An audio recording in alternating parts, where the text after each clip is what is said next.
کیونکہ Pakistan Peoples party کا worker سمجھتا ہے کہ یہ قاتل ہیں بھٹو کے.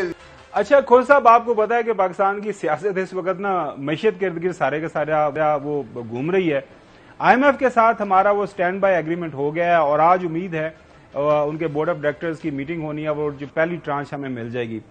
اخبارات کے اندر جو سٹوریز چھپی ہیں، آئی ایم ایف نے جو بتایا ہے مختلف پولیٹیکل پارٹیز کو، پیپلز پارٹی کو اور پاکستان تحریک انصاف کو بھی، کہ یہ پروگرام انہوں نے اس طرح سٹرکچر کیا ہے کہ 1 بلین موجودہ حکومت کو ملے گا، 1 بلین جو ہے یہ رائٹرز کے اندر سٹوری بھی چھپی ہوئی ہے، اس کے اندر واضح ایکسپلین کیا گیا ہے. دوسرا بلین جو ہے وہ کیئر ٹیکرز کے ٹائم کے دوران آئے گا اور تیسرا بلین آئے گا جو نئی حکومت آئے گی. اس کے بعد پھر نئے ریویو میں جانا ہے، نئے آپ نے پیکج میں جانا ہے، ڈیل میں جانا ہے، تو وہ نئی حکومت فیصلہ کرے گی.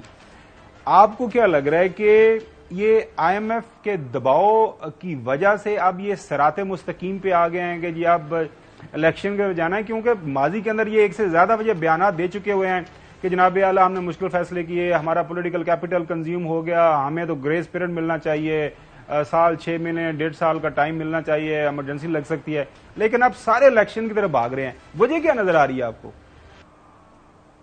دیکھیں خاور، یہ مشروط ہے الیکشن کروانے سے، سو اس لیے یہ تو بڑا واضح ہے. جب آپ بیگرز کانٹ بی چوزرز، آپ ایک ایڈ مانگ رہے ہیں، آپ ایک ایسی چیز آئی ایم ایف کے پاس جا رہے ہیں، تو ظاہر ہے کہ ویسٹ جو ہے وہ دنیا جو ہے وہ چاہے گی کہ ملک میں جمہوریت ہو، ملک میں آئین کی عملداری ہو. اگر آئین کی بھی عملداری نہ ہو، ملک میں جو ہے جمہوریت بھی نہ ہو اور انسانی حقوق کی بھی اس طرح سے بری طرح سے پامالی ہو رہی ہو کہ دنیا میں آپ باٹم راک پر آ گئے ہو، اور دنیا میں جتنا آپ پر اس وقت اعتراض ہو رہا ہے کہ آپ نے انسانی حقوق کی جو ہے چار دیواری، عورتوں بچوں سب کو جو ہے جس انداز سے ڈیل کیا ہے 1.25 سال میں، تو پھر آپ کو کون دے گا؟ سو اس لیے یقیناً یہ پریشر جو ہے حکومت پر ہے، اور میں سمجھتا ہوں کہ یہ مشروط ہے آپ کی آئی ایم ایف کا جو ڈرانچی ہے وہ آپ کے جمہوریت کی بحالی پر. جمہوریت کی بحالی تبھی ہو سکتی ہے جب آپ الیکشن کروائیں. بالکل صحیح ہو گیا، بالکل صحیح ہو گیا، کی باتیں بالکل ٹھیک ہو گیا. اور سر اب یہ بتائیے گا کہ پی ڈی ایم کا جو شرازہ ہے وہ لگ رہا ہے کہ آہستہ آہستہ بکھرنا شروع ہو گیا ہے. کے پی سے آپ نے خبریں سنی، اے این پی کیا کہہ رہی ہے، جے یو آئی ایف کے بارے میں، J U I F peoples party اور نون لیگ کے بارے میں مولانا صاحب کیا کہہ رہے ہیں. یہ ایک فطری عمل ہے کہ اب چونکہ الیکشن کی طرف جانا ہے تو اپنی وہ صف بندی شروع کر دی ہے، یہ جنرلی کوئی ایسے ان کے درمیان اختلافات موجود ہیں جو کہ آنے والے دنوں کے اندر مزید سخت ہو سکتے ہیں؟ ابھی آپ نے ایم کیو ایم کو چھوڑ دیا ہے ادھر سے، اور نیشنل پارٹیز کو آپ نے بلوچستان سے بھی چھوڑ دیا. وہ بھی برملا ہیں، وہ بھی نالا ہیں، وہ بھی ان سے شکایت کناں ہیں، چاہے وہ آپ کی مردم شماری کا ہو، چاہے وہ آپ کے این ایف سی ایوارڈ کا ہو، چاہے وہ آپ کے کراچی کے حالات کا ہو، چاہے وہ دیگر صوبوں کے بننے کی باتیں ہوں. دیکھیں یہ بنیادی جو ہے فرق ساری پارٹیز کے درمیان موجود ہے، اور یہ بڑا غیر فطری اتحاد تھا.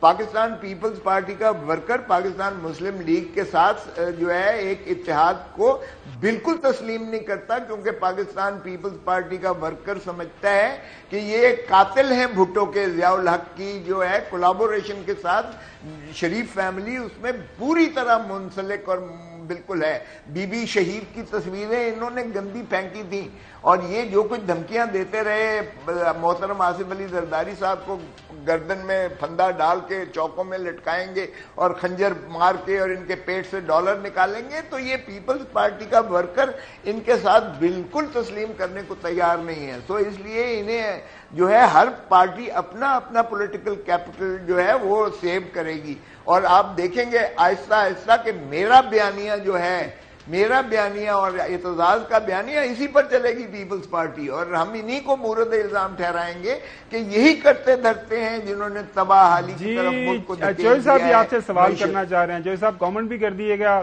کیا آپ کو واقعی لگتا ہے کہ اعتزاز احسن صاحب کا اور کھوسا صاحب کا بیانیہ جو پیپلز پارٹی آنے والے الیکشن میں مانے گی، یا پھر تھوڑا سا زیادہ مثبت سوچ رہے ہیں؟ تو اپنا جو ان کی سٹینڈنگ تھی اعتزاز احسن کی اور لطیف کھوسا کی، اس کا حق ادا کر دیا ہے.